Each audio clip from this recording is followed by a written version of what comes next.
During my son's wedding, his bride leaned in and whispered to me, "Purchase us a home, or I'll falsely claim I'm pregnant with your child." I calmly stood up, slipped my hand into my pocket, and pulled out something that made her shriek. The ceremony was called off. Have you ever faced a moment so chilling, so utterly unbelievable, that it changes the course of your life in an instant? For me, it was the day I realized the woman my son was about to marry wasn't just a gold digger, but a cold, calculating predator, ready to ruin his life, and mine. And what happened next, well, you won't believe it. It was a quiet Thursday afternoon, just another ordinary day at my furniture showroom. I was comparing upholstery swatches, burgundy and navy, when my phone buzzed. It was Kevin, my son. "Dad, are you sitting down?" His voice, usually so calm, was a frantic rush. My heart immediately slammed against my ribs. Kevin never called during work unless something was seriously wrong. My mind raced. Accident? Job loss? Health crisis? But then he blurted it out, words tumbling over each other. "Nothing's wrong, Dad.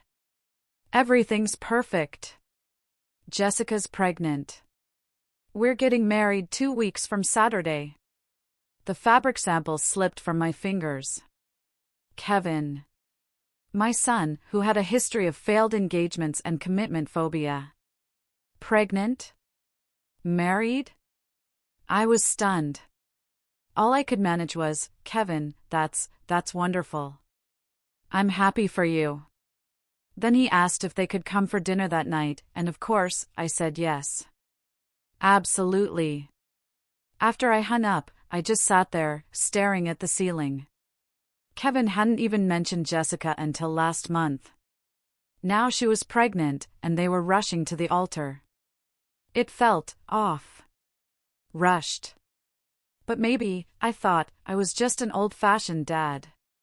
My late wife and I had dated for years before marrying. Different generation, different rules. I just desperately wanted this to work for him. I prepared a special dinner, setting the table with Anne's delicate china. If Kevin was starting a family, this moment deserved tradition. They arrived precisely at 7. Kevin practically vibrated with nervous energy, but Jessica, she was different. Smooth. Controlled. Her heels clicked with purpose. She was striking, all sleek dark hair and a designer dress that probably cost more than my mortgage. Her handshake was firm, almost aggressive, and her smile? It was fixed on her mouth, never quite reaching her eyes. "Charles," she said, "Kevin talks about you constantly. What a lovely home." Her gaze swept past me, cataloging everything, the furniture, the art. My gut clenched. That wasn't admiration in her eyes. It was appraisal. Dinner started pleasantly enough, but Jessica quickly dominated the conversation. For stores, Kevin mentioned, that must generate significant revenue. She cut into her steak, eyes locked on mine. "What's the annual take for something like that?" I kept my voice light, businesslike. "It varies. Economy affects furniture sales." But she pushed. "You must do well. This neighborhood, the house, the business." She gestured with her fork. "You've built something substantial." Kevin shifted uncomfortably, cutting his meat into smaller and smaller pieces. Jessica then brought up Paradise Valley, those breathtaking estates. "That's where I picture raising a family. Good schools, safe neighborhoods, important for children, don't you think?" The implication hung heavy. Kevin focused on his plate. "Paradise Valley is expensive," I said carefully. She smiled. "Of course, but you can't put a price on a grandchild's future." Her hand covered Kevin's. "We're still figuring out our housing situation. With a baby coming, we need proper space." Every instinct I'd honed over 40 years in business screamed at me. These weren't casual questions. She was establishing needs. Testing responses. Calculating possibilities. The rest of the meal was more of the same. Questions about furniture costs, her student loans, Kevin's family finances. Kevin barely spoke. When he did, it was to soften her edges. What Jessica means is, or she's just excited about the wedding. When they finally left, Jessica hugged me. She leaned in close, her perfume overwhelming, and whispered, "Thank you for being so understanding. Kevin talks about your generosity all the time. We're lucky to have you." Kevin's hug was quick, distracted. He seemed eager to leave. I watched their taillights disappear. Jessica's head already bent over her phone. Back inside, as I cleared Anne's china, my mind replayed the night. The way she photographed my home without asking. The pointed questions about money. Kevin's silence. His hunched shoulders. His averted eyes. My gut was screaming. She wasn't seeing a family home. She was doing math. I barely slept. Her face, her voice, her questions about revenue and real estate haunted me. By 10 a.m., I was at my office, the inventory report ignored. I opened LinkedIn and searched Jessica Simon Phoenix. Her profile was polished, professional. Spa manager. Charity events. Glowing recommendations. Everything legitimate.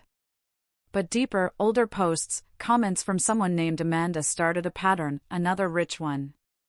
"You're so lucky, sis." Not another great guy.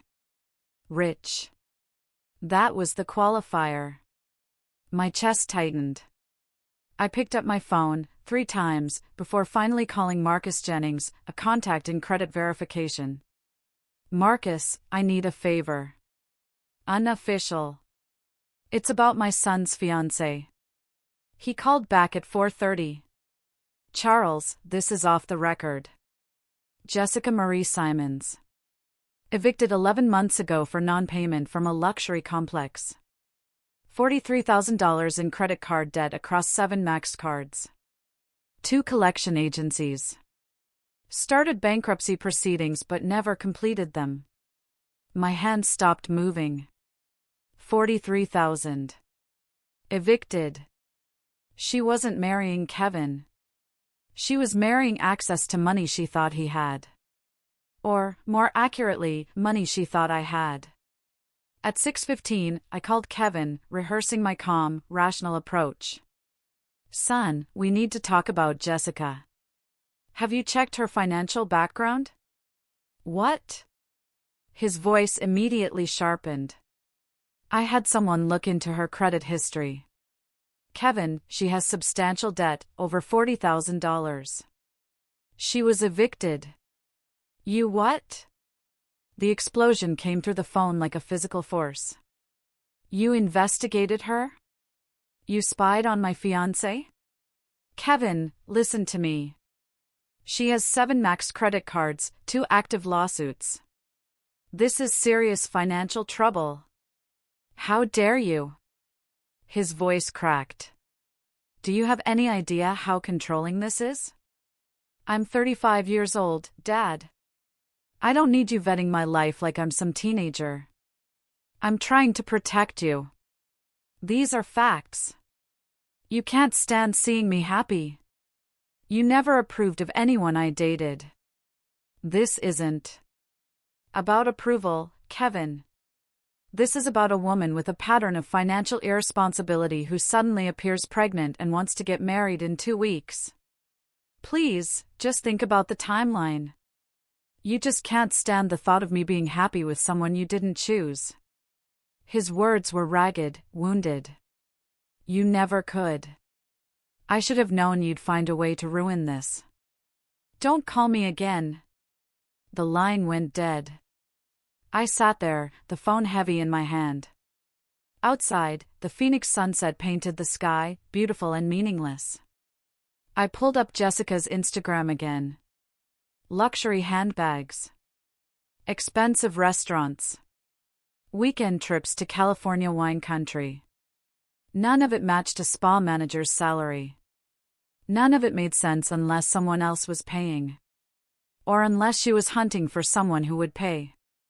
The pregnancy test could be real or manufactured. The rushed wedding ensured minimal time for questions. The Paradise Valley comments were anchors, establishing expensive expectations early.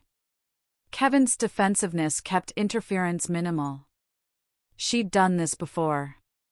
Amanda's comment proved it. Another rich one. I grabbed a legal pad. At the top, I wrote, Jessica Simons, what I know. Kevin wouldn't listen. That was clear. He'd chosen his side, and it wasn't mine. I had 2 weeks before the wedding. 2 weeks to find proof. 2 weeks to stop this before she destroyed my son. A week of silence passed. 7 days that felt like months. I left voicemails, 8 of them. The first 2 calm, the next pleading, the last desperate. None returned. Marcus called again, reluctantly. Charles, I shouldn't tell you this, but... Kevin maxed out his savings account. $47,000 gone for the wedding. And he took out a personal loan. $35,000 at 18% interest, just for the reception venue. $82,000. Kevin's entire safety net, plus debt that would take years to clear, for a wedding that would last 4 hours. The invitation arrived Saturday. The Phoenician Resort. Ceremony at noon, February 22nd. I looked it up. Wedding packages started at $80,000. The premium upgrades Jessica would demand? Well past 6 figures. The math didn't work. Kevin's salary, his savings, the loan. It didn't cover it. Someone had guaranteed additional expenses. Monday morning, I called the resort's event coordinator. Oh, the Powell wedding is beautiful, she gushed. Premium everything. Open bar with top shelf, live orchestra, imported French roses, chef's tasting menu for 200 guests. They spared no expense. My stomach went hollow. Kevin was drowning, and Jessica was piling stones in his pockets. That night, I typed messages to Kevin, deleting them, typing again, deleting. Son, please call me back. Delete. Kevin, I'm worried about your finances. Delete. I love you and I'm sorry. Delete. Everything sounded either controlling or pathetic. I sent nothing. Wednesday, my phone buzzed. Unknown number. Charles, it's Jessica. We need to talk privately before the ceremony. It's important for Kevin's sake. Can we meet? I stared at the message. She was making a move. My gut screamed this was negotiation, not reconciliation. I typed, when and where? Her response was instant, tomorrow evening, your house. Kevin thinks I'm meeting my bachelor at dinner. 7 p.m. The next morning, I bought a recording device. One-party consent state, the clerk assured me. Completely legal. I practiced activating it. A single red blink, then darkness. Whatever Jessica wanted, I'd have proof. Friday evening, 7 p.m. Jessica's BMW pulled into my driveway. She stepped out in a soft pink sweater, her makeup understated, hair loose. Calculated innocence. I activated the recorder in my jacket pocket. Charles, thank you for seeing me. Her smile was apologetic. Practiced. I led her to the living room. I owe you an apology. I was pushy at dinner. Wedding stress. You understand? I didn't mean to come across as materialistic. I watched her performance. Soften the target before the real request. I'd seen it countless times in business. Kevin loves you so much, she continued. This distance between you is killing him. I wanted to fix things before the wedding. Can we start over? Her eyes were wide, sincere, perfectly practiced. If I didn't know what I knew, I might have believed her. I appreciate you coming, Jessica. I want Kevin to be happy. She smiled, relief flooding her features. Then, carefully, there is one small thing. Kevin's been stressed about money. The wedding costs more than we planned. She paused, letting silence do its work. I said nothing. I wondered if you might help with our housing situation after the wedding, just temporarily, until we get settled. The test. Probing my willingness to provide money. We can discuss that after you're married, I said carefully. Let's focus on the wedding first. Her smile tightened. Not the answer she wanted. She left 15 minutes later. After her taillights vanished, I sat in the dark living room and played back the recording. Her voice was crystal clear. Every inflection captured. Tomorrow was the wedding. Whatever Jessica really wanted, she'd ask for it then. And I'd be ready. Saturday morning arrived, cold and bright. I'd slept 3 hours, pacing, running through scenarios. None prepared me for the reality of the Phoenician resort. Money radiated from every detail. Ice sculptures. 12-foot floral arrangements. White roses and orchids. Kevin's friends arrived, successful, established. The kind of crowd Jessica would want as witnesses to her triumph. I touched the recorder in my pocket. My phone buzzed. Guest lounge, 2nd floor, East Wing, 11 a.m. Alone. At exactly 11 o'clock, I climbed the stairs. The guest lounge was empty. I activated the recorder. Jessica entered at 11:03. The wedding dress was stunning. Vera Wang, probably. Elegant silk, intricate beading. She looked like a princess. But her eyes were cold mathematics. Charles, thank you for coming early. Her smile was warm, practiced. I know things have been difficult. I want him to be happy, I said carefully. That's all I've ever wanted. She turned, her smile never reaching her eyes. Then we should talk about how to make that happen permanently. The word hung between us. Permanently. Her tone shifted, businesslike. Charles, let's be practical. Kevin and I need a house. Paradise Valley. At least $850,000. Jessica, that's a significant amount. She cut me off. I'm pregnant. We need proper space. You're a grandfather now. Surely that means something. I can help with a down payment, 15, maybe 20%, but purchasing an entire house, that's not going to work. Her voice went cold. The mask dropped completely. She stepped closer. I saw the predator clearly now. No longer hiding. Here's what's going to happen. You're going to buy us that house. Full payment this week. And if I don't? Her smile was sharp as broken glass. Then I tell everyone the truth. That I'm pregnant with your child. Ice flooded my veins, but I kept my voice steady. That's absurd. No one would believe you. She laughed, soft and vicious. Really? Who do you think they'll believe? A 63-year-old man or a pregnant 32-year-old woman in a wedding dress? I'll tell them you tried to seduce me at that first dinner, that you've been sending me inappropriate messages for weeks, that when I rejected you, you tried to sabotage our wedding with fake financial reports. Kevin will never speak to you again. Your business reputation destroyed. Everyone loves a scandal. Furniture magnate preys on son's pregnant fiancé. That's front-page material. Or, you buy us a house, play the generous grandfather, and everyone's happy. Your choice.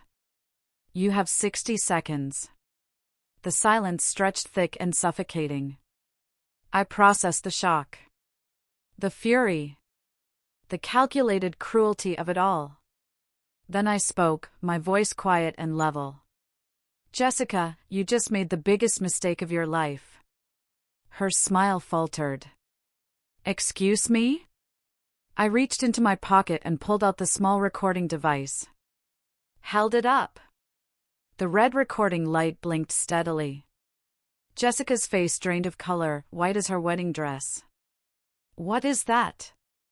Every word from the moment you walked in. She lunged forward, grabbing for the device, her voice rising to a shriek. Give me that. You can't. That's illegal. I pulled back, stepping toward the door. Arizona is a one-party consent state. Completely legal. You recorded me. You set me up. She followed me, still grabbing my arm, her composure shattered. I walked quickly down the stairs toward the ceremony hall. Her screams followed me. Charles, wait. Please, we can work this out. I didn't mean. Guests in the foyer turned, staring. I didn't stop. I entered the ballroom and walked straight to the sound technician. Connect this to your system. Play it now. Sir, the ceremony is about to. Do it now. Jessica rushed in behind me, mascara starting to run, face twisted with panic. Kevin appeared from the groom's room, his expression confused. Dad, what's happening? The recording began. Jessica's voice filled the ballroom through crystal-clear speakers. Charles, let's be practical. Kevin and I need a house. Every guest froze. 200 people locked in horrified silence. The recording continued. Her pregnancy threat. The seduction accusation. The blackmail demand. Every word captured with perfect clarity. Kevin stood paralyzed, his face cycling through confusion, disbelief, recognition, horror. When the recording ended, silence blanketed the room like sudden snow. Jessica stumbled backward, words failing. Kevin stared at his bride, then at me, then back at Jessica. His voice broke. Tell me he faked that. Tell me this isn't real. Jessica opened her mouth, but no convincing lie emerged. I watched my son's face crack open. Watched the illusion he'd built shatter into pieces. The wedding was over before it began. Kevin's face cycled through emotions like a frantic TV remote. Confusion. Denial. Desperate hope that this was fake, that I had manufactured evidence. Jessica broke the silence first, her voice rising towards hysteria. He edited that. He manipulated the audio. Charles, how could you do this?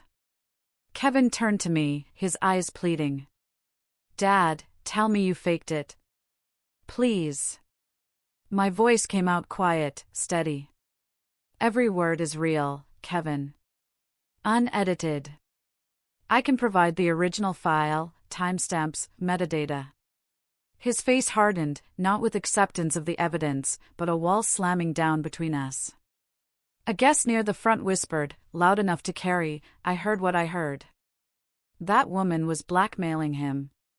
Kevin moved toward Jessica, who had begun crying. Real tears. Mascara running. A perfect victim performance. She clutched his arm. Kevin, he's trying to destroy us. He never wanted you to be happy. This is revenge because you chose me over him. I took a step forward. Son, listen to what she actually said. She threatened to claim you weren't the father. She demanded $850,000.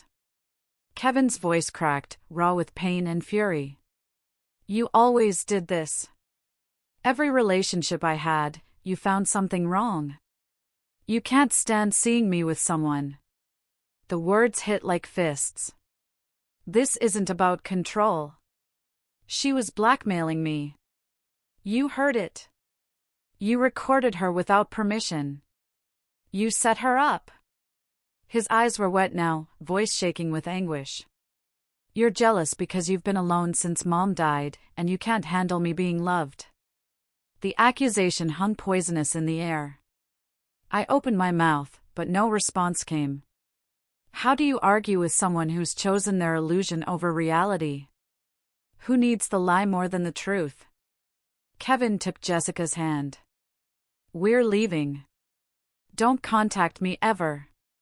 Jessica threw me a look over her shoulder as they walked toward the exit. Calculation mixed with triumph. She'd lost the wedding, but kept her prize. Within an hour, the ballroom emptied. I sat in one of the gold chairs, surrounded by $80,000 worth of flowers and untouched champagne. My phone vibrated constantly with texts from friends, family, people who were there. I didn't read them. I drove home in a fog. Anne's absence, sharp as broken glass, even after 3 years. Sunday morning, a text from Kevin. Brief. Final. I'm not your son anymore. Jessica and I are moving forward together. Don't call. Don't text. You're dead to me. I read it 3 times. Each word felt permanent. Later that afternoon, a friend forwarded me Jessica's Instagram post. A photo of her, no makeup, eyes red from crying. Calculated authenticity. The caption, heartbroken, doesn't begin to cover it. Kevin's father sabotaged our wedding because he couldn't accept someone loving his son. He recorded a private conversation, edited it to make me look terrible, and destroyed the happiest day of my life. To everyone asking, yes, Kevin and I are staying together. Real love survives attacks. It had hundreds of likes, dozens of supportive comments. Some comments defended me, that recording sounded pretty clear to me, but they were buried. Monday morning, I sat across from Richard Clark, a lawyer I knew. He'd listened to the recording twice. The recording is completely legal. Arizona's one-party consent law is clear. He paused. But she can still sue you. Emotional distress, defamation. She'll make your life expensive, even if she loses. So she gets away with it? Not necessarily. But you need to be smarter than just having proof. You need to build a pattern. Show this isn't an isolated incident. He slid a business card across the desk, private investigator. Her history, previous relationships, financial records. Anything that shows this is her playbook. If she's done this before, those men might talk. He added quietly, and Charles, prepare yourself. Your son might not come around. Not soon. Maybe not ever. The words landed heavy and true. As I stood to leave, Richard mentioned, almost casually, one more thing. I had someone check hospital records. Doctor visits. Jessica Simons hasn't seen an OB/GYN in 2 years. I froze. She's not pregnant? No medical evidence she is. No prenatal vitamins. No appointments. Fury, and something like relief, collided. She lied about being pregnant to pressure Kevin into marriage. That would be my assessment, Richard confirmed. Which makes the blackmail even more calculated. She was building urgency around a fiction. I sat back down heavily. The cruelty of it, using a fake pregnancy to trap my son, settled over me like wet concrete. The PI's report arrived. 3 manila folders. Robert Green, 45, tech executive. Paid Jessica $75,000 after she threatened to accuse him of assault during a custody battle. Michael Torres, 51, real estate investor. Paid $50,000 after a sudden, fake pregnancy claim. David Chin, 48, restaurant owner. Paid $30,000 to end the relationship after she threatened workplace harassment claims. 3 men in 5 years. $155,000 extracted through threats. The PI's notes included a chilling line: subject displays textbook predatory financial behavior. Targets men 15 to 20 years older. Established wealth, family reputation to protect. Kevin fit the profile perfectly. Not wealthy himself, but with a father who was. She hadn't fallen for Kevin. She'd researched him like a business investment. Wednesday afternoon, at my flagship store, my assistant said, "Someone here to see you. Says it's personal." A woman, early 60s, kind eyes, but with Jessica's cheekbones. "Mr. Powell, I'm Barbara Collins. Jessica's mother. Could we speak privately?" My first instinct was suspicion. Another manipulation? But her eyes were direct, sad, genuine. I led her to my office. "I owe you an apology," she said. "I saw what happened at the wedding. A friend sent me the video someone posted online." I winced. I've watched my daughter manipulate people since she was 16. Boyfriends, employers, even me. She stole $12,000 from my savings 3 years ago. She's done this before. Other men. I didn't know the details, but I knew the pattern. "Why are you telling me this?" "Because you tried to protect your son and he rejected you for it. I know that pain. And because she's planning something else." Barbara pulled out her phone. Screenshots. A text thread between Jessica and Amanda. "Jessica, Kevin's broke now, but his dad's loaded. The recording is a problem, but I can work around it. Get Kevin to sue Charles for emotional damages. Split whatever we win." "Amanda, you think Kevin will sue his own dad?" "Jessica, he'll do whatever I tell him. He's already isolated from everyone but me. Give it 2 months, then I'll suggest he deserves compensation for childhood trauma or something. Make it about therapy costs." I read it twice, cold fury building. "You're giving this to me?" "Because I failed as a mother somewhere. And I can't watch her destroy more lives. Kevin's in danger, even if he doesn't see it yet." Barbara brought more evidence. Email threads where Jessica discussed targets. A spreadsheet of men she'd researched, including income estimates. "She treated your son like a business acquisition." I felt something shift inside me. Not just anger, but strategy forming. Barbara and I began meeting regularly.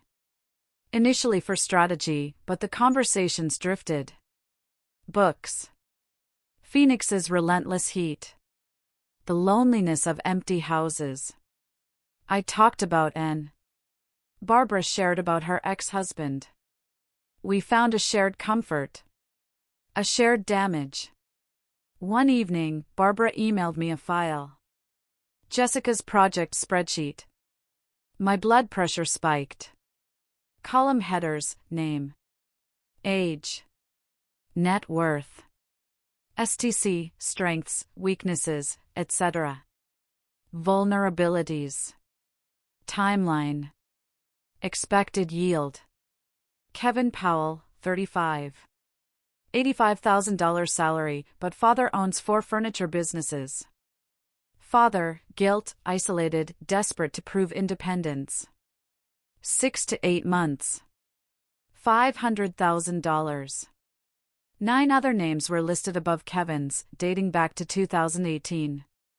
Most had notes: completed $75,000, completed $50,000, failed, too smart, failed, had prenup. This wasn't just evidence. It was a confession. The PI's next urgent email arrived. Screenshots of Jessica's texts with a commercial realtor. She'd found a luxury spa location in Paradise Valley. Monthly rent $15,000. Her pitch to Kevin: "We'll be partners. Your business degree, my spa management experience. We just need startup capital." Then, equipment quotes totaling $180,000. Renovation estimates $120,000. The final text, Jessica to the realtor, my fiancé is securing a $200,000 business loan. Can you hold the property for 2 weeks? Attached was Jessica's LLC registration in Delaware, created 2 weeks earlier. Serenity Wellness Holdings. The registered agent wasn't Kevin. It was Jessica alone. Bank account documents showed an offshore connection in the Cayman Islands. The PI's note, standard setup for capital extraction. Equipment purchases invoiced to offshore suppliers, fake companies she controls. Money disappears. Business fails. She vanishes with capital. Target will be left with $200,000 debt and no assets. Recommend immediate intervention. Kevin wasn't a partner. He was a funding source. I called Richard. I need to stop a loan without revealing my involvement. Can it be done? He thought for a moment. Anonymous tip to the bank's risk assessment department. Include her credit history, the LLC structure, the offshore account. Banks hate fraud risk. That afternoon, I created an anonymous email account at the public library. I attached Jessica's credit report, screenshots of the Delaware LLC showing her sole ownership, the Cayman Islands account documentation. Subject, fraud alert, Kevin Powell loan application. I hit send. 2 days later, Kevin's number appeared on my caller ID. I didn't answer. The voicemail he left was brief, angry. I know you did this. The bank rejected my loan. They said someone sent them information about Jessica. This is low even for you. I saved the voicemail. An hour later, Jessica called from Kevin's phone. Charles, we need to talk about boundaries. You're interfering with Kevin's business decisions. I didn't answer that call either. For the next week, Jessica appeared in my orbit too frequently to be coincidence. Monday, at my coffee shop. Charles, what a surprise. Can we please talk? I miss Kevin having his father in his life. Wednesday, in my store's parking lot. Friday, at a restaurant where I was meeting a supplier. Each time, I made sure I wasn't alone, always recording. Saturday afternoon, she appeared at my store again. This time in workout clothes. I wanted to apologize privately. Can we talk in your office? I stood, but didn't move toward the office. Anything you need to say can be said here. My assistant is right there. I gestured to Sarah, my store manager. Jessica's voice dropped, intimate. I think we got off on the wrong foot. I understand why you were protective. Maybe we could start over, just you and me. Her hand moved toward my arm. I stepped back. Sarah, could you join us, please? Jessica was just leaving. That evening, I met Barbara at the Phoenix Art Museum. Our fourth date, though neither of us had called it that. Over wine, I told her about Jessica's attempts to corner me alone. Barbara's face tightened. She's setting a trap. Classic Jessica. Create a situation where it's your word against hers. I know. I'm documenting everything. Never alone, always. Recording. She touched my hand. I hate that you have to live like that, but I'm glad you're being careful. The touch lingered longer than necessary. Late one night, staring at a framed photo of Kevin from his high school graduation, my phone buzzed. Another blocked call. Probably Jessica. I thought about the PI reports, the bank intervention, the careful documentation of Jessica's attempts. I was protecting my son, but Kevin saw it as warfare. The question nagged, was I helping or just punishing? Barbara's text arrived, stop overthinking. You're doing what's necessary. Get some sleep. Sunday morning, Barbara showed me Amanda's Instagram post. Jessica and Kevin apartment hunting. New beginnings despite obstacles. Comments from Jessica's friends, your future Phil is crazy. Can't believe he's still harassing you. Have you considered a restraining order? Public opinion was shifting against me. She's building a narrative, I told Barbara, preparing for something bigger than seduction attempts. I met her eyes. Let her come. Richard has everything documented. We're ready. The certified mail arrived Tuesday. I signed for it, standing in my driveway, the April sun hot on my shoulders. I recognized the law firm letterhead. Civil complaint. Jessica Simons and Kevin Powell versus Charles Powell. Claims: intentional infliction of emotional distress, defamation, interference with business relations. Damages sought, $500,000. Jessica's narrative was polished. Defendant, motivated by jealousy and desire to control his adult son, fabricated audio recordings, sabotaged business opportunities, and publicly humiliated plaintiffs at their wedding ceremony. I read it twice, cold fury building. That afternoon, Richard reviewed the complaint, red ink slashing across every page. This is aggressive, but sloppy. They're claiming the recording was fabricated.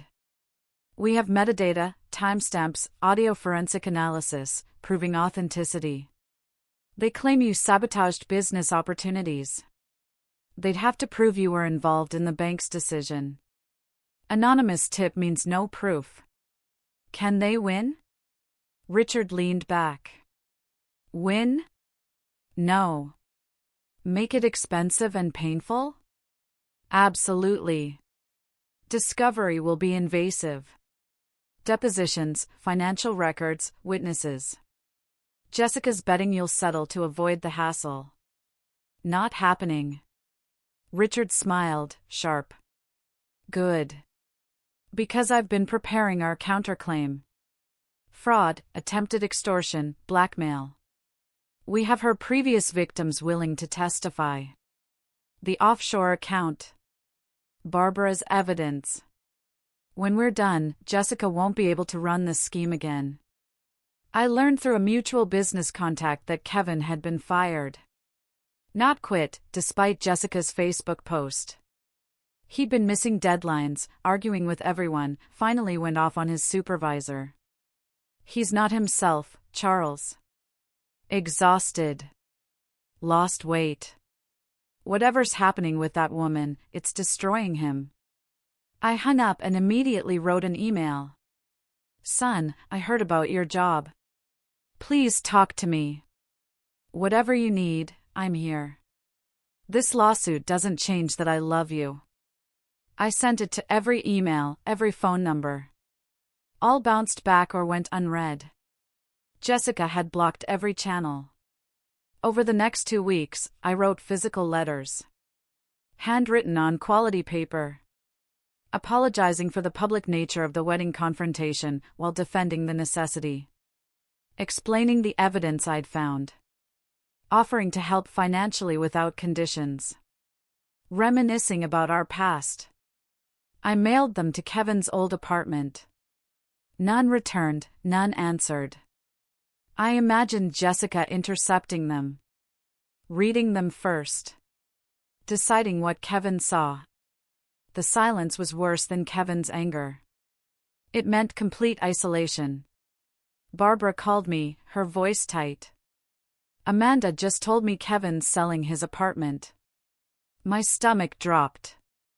That was his only asset. Jessica convinced him they need the money for legal fees and living expenses until he finds work. Amanda says Jessica has a real estate agent already lined up. It'll sell fast. I did quick math. Probably $80,000 in equity. Jessica would burn through that in months, leaving Kevin with nothing. Can I buy it through an LLC?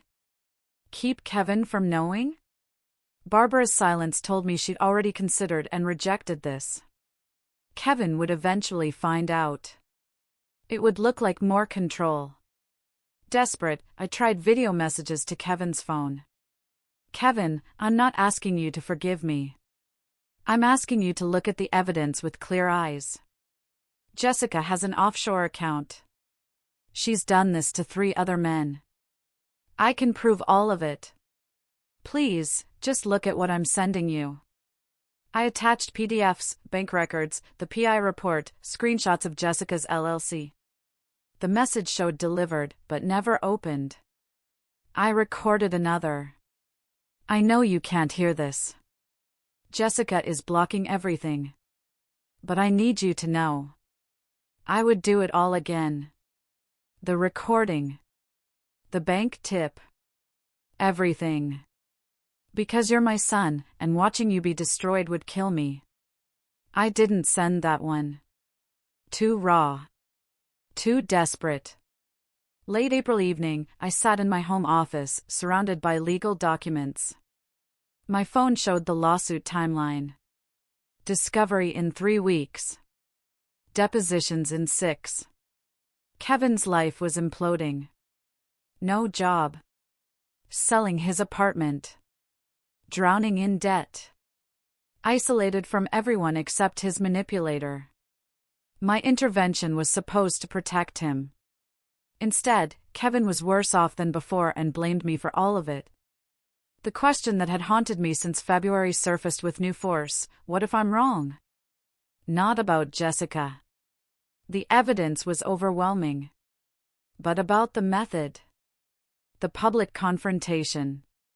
The ongoing interference. Maybe some lessons can't be taught, only learned through pain. I drove to Barbara's townhouse without calling ahead. She opened the door, saw my face, and pulled me inside without questions. We sat on her couch, her hand in mine while I voiced my doubts. Kevin's life is falling apart. Maybe if I'd handled the wedding differently. Private conversation instead of public recording. Maybe if I'd let him take the loan, learn the hard way. When Jessica disappeared, Barbara listened completely. Jessica destroyed 3 other men's lives before Kevin. You had proof she was blackmailing you. What were your options? Pay her? Let her keep extracting money? She squeezed my hand. But Kevin made his choices. You gave him information. He rejected it. You can't protect someone from themselves forever. She cupped my face. You're not cruel. You're not vindictive. You're a father watching his son make terrible decisions and doing the only thing you can. Building a record so when Kevin finally opens his eyes, there's proof. The truth doesn't stop being true because it's painful. I leaned into her touch, feeling something loose in my chest. That weekend, I met Richard to finalize the legal response. He'd prepared 2 versions, defensive and aggressive. Defensive keeps things quiet, he explained. Aggressive makes this very public, very ugly. Jessica's previous victims would testify. Her financial schemes get exposed in detail. But Kevin's name is attached to the lawsuit. He'd be dragged through it all. I stared at both documents. My son's signature was on the complaint against me. But my son was also a victim, manipulated into attacking his own father. I chose the aggressive option. Kevin needs to see the full truth, even if he hates me for it. Late that night, Barbara and I walked through her neighborhood. When this is over, she said, Kevin still might not forgive you. I know. Can you live with that? I thought about the past 3 months. Discovering Jessica's scheme. The wedding confrontation. Losing Kevin. Finding Barbara. My answer surprised me. Yes. Because I'll know I did everything possible to save him, even if he never sees it that way. The Maricopa County Superior Court building rose from downtown Phoenix like a monument to order. Glass and concrete fighting the June heat. I sat at the defense table beside Richard, watching Jessica's lawyer with his practiced confidence. Judge Morrison presided, mid-50s, sharp eyes, a reputation for demolishing frivolous lawsuits. Jessica's attorney delivered his opening statement with theatrical flair. Charles Powell, jealous father, controlling manipulator, destroyed his son's happiness from pure spite. Kevin sat in the gallery behind Jessica, wearing an ill-fitting suit. He'd lost weight. His face was pale, unreadable. Barbara sat alone 3 rows back. Our eyes met briefly. She nodded encouragement. Richard waited beside me with predatory patience, yellow legal pad covered in notes. 3 evidence boxes stacked at his feet. Jessica took the stand, swearing oath with practiced sincerity. Her lawyer guided her through the narrative. She'd fallen in love with Kevin, was excited to join his family. But Charles had been hostile from their first meeting. He questioned my finances, investigated my background without permission, then recorded a private conversation where I was joking, poorly, I admit, about needing a house. Her voice trembled perfectly. He played that recording at our wedding, in front of 200 people. It destroyed everything. Kevin lost his job from the stress. We lost our savings. All because Charles couldn't accept someone loving his son. She dabbed her eyes with a tissue. Richard didn't cross-examine aggressively. He asked 3 questions. Miss Simons, how many men have you dated in the past 5 years who were significantly older and financially established? Jessica hesitated. I don't see how that's relevant. Richard smiled. Your Honor, it will become very relevant. Richard began methodically. Your Honor, this isn't about a father's jealousy. It's about a documented predator who has run this identical scheme on at least 3 previous victims. He presented the audio forensic analysis. Expert testimony confirming the wedding recording was authentic, unedited, with verified timestamps and metadata. Jessica's lawyer objected repeatedly. Judge Morrison overruled each time. I'll hear the evidence, counselor. Next came Jessica's financial history, the $43,000 debt, the eviction, the collection lawsuits. Then, the Delaware LLC registration for Serenity Wellness Holdings, Jessica's name only, despite telling Kevin they'd be partners. The offshore Cayman Islands account, opened 3 weeks before the spa proposal. Bank statements showing the spa business plan was a shell for extracting Kevin's loan. Richard's presentation was surgical, each document building on the last. Kevin shifted in his seat, face growing paler with each revelation. The defense calls Robert Greene. A man in his mid-40s entered, expensive suit, graying at the temples. Successful, but carrying visible shame. He swore in, sat, wouldn't look at Jessica. Mr. Greene, how do you know the plaintiff? I dated her 3 years ago. For about 6 months. How did that relationship end? Greene took a breath. She told me she was pregnant. Said it was mine. Then she said she needed $100,000 for medical care and to go away quietly. Or she'd tell my ex-wife I'd gotten her pregnant during our custody battle. My daughter was 12. I couldn't risk losing custody. What did you do? I paid $75,000. All I could raise quickly. 2 weeks later, she texted that she'd miscarried. Then she disappeared. Changed her number. Moved. Gone. He produced bank transfer records, text message screenshots where Jessica explicitly demanded money. The courtroom was silent, except for someone's sharp intake of breath. Kevin's. Jessica's lawyer tried damage control. Your Honor, Mr. Greene's allegations are unproven and... Richard interrupted. We have 2 more victims prepared to testify. Michael Torres paid $50,000 under similar circumstances in 2020. David Chin paid $30,000 in 2019. Same pattern, fake pregnancy, blackmail, payment, disappearance. He slid their sworn affidavits across to the judge. Judge Morrison read, her face darkening. Jessica stood suddenly. Those men are lying. This is a conspiracy. Charles paid them too. Mrs. Simons, sit down. Jessica's lawyer whispered urgently, but she was panicking now, the composed mask cracking. I watched Kevin in the gallery, his face cycling through disbelief, recognition, horror. Judge Morrison didn't deliberate long. I've heard enough. This lawsuit is not only without merit, it appears to be part of an ongoing pattern of fraud and extortion. She looked directly at Jessica.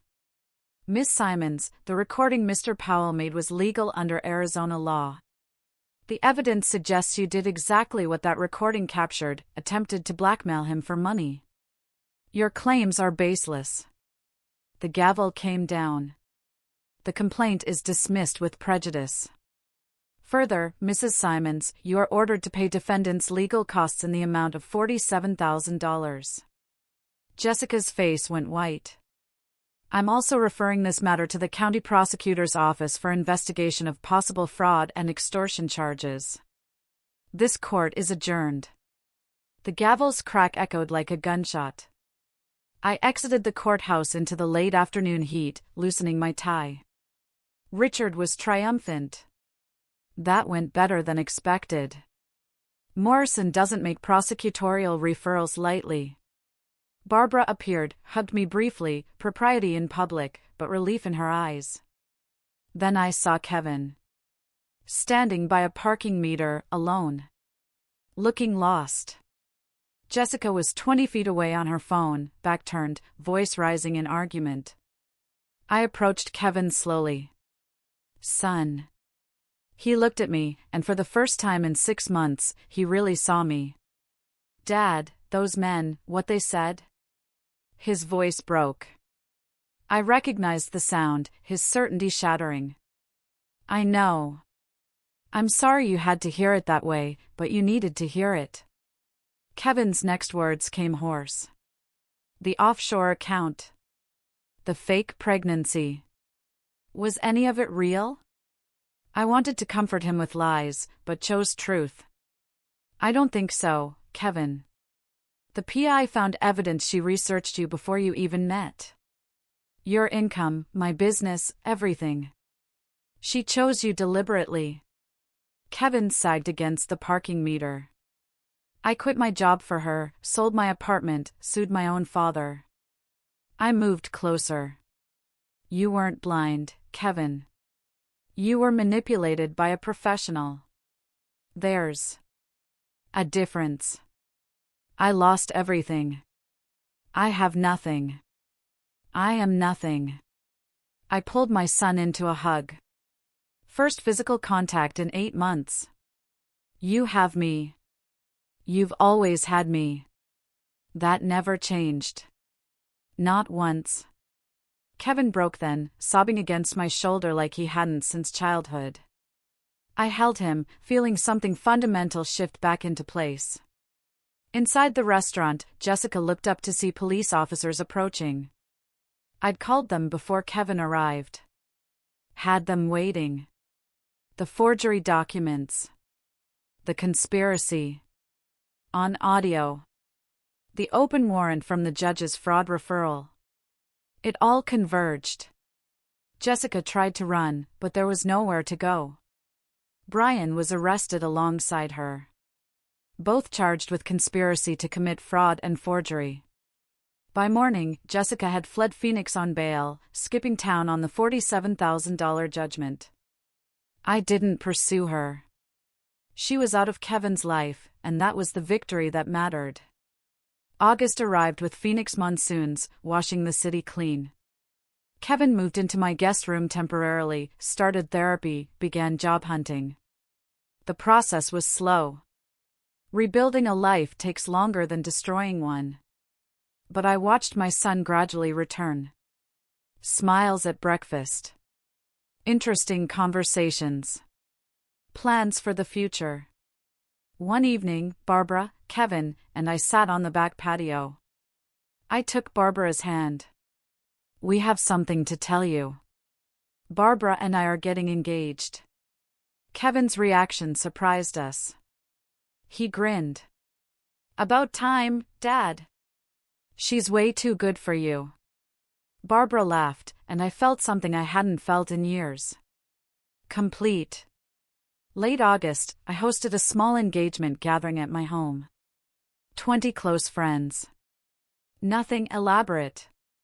Everything genuine. Barbara wore a simple blue dress, her smile radiant. Kevin stood beside me as the main witness, healthy weight returning, clarity back in his eyes. When it was time for toasts, Kevin tapped his glass. He stood. I need to say something. His voice steadied. For months, I thought my father was the enemy. Controlling. Jealous. Trying to ruin my happiness. He looked at me. But the truth is, sometimes the biggest act of love is saying no when everyone else says yes. It's standing between someone you love and danger, even when they hate you for it. Dad, you saved my life. You let me hate you, sue you, cut you off, and you never stopped trying to protect me. That's not control. That's love. So, thank you for not giving up. Even when I gave up on you. My throat tightened, but I managed. You're my son. I'd do it again. Every time. Kevin raised his glass to Charles and Barbara, two people who know that real love means telling hard truths and standing firm when everything says to walk away. The small gathering applauded. Glasses clinked. And I looked around. My son restored. A woman I loved beside me. A future built on ruins. The revenge wasn't destroying Jessica. It was this. Saving Kevin and finding Barbara. That's the victory that matters. What about you? Have you ever had to choose between letting someone you love make a terrible mistake and intervening, knowing you might lose them forever? Tell me what you think in the comments below. I'd really love to hear your stories.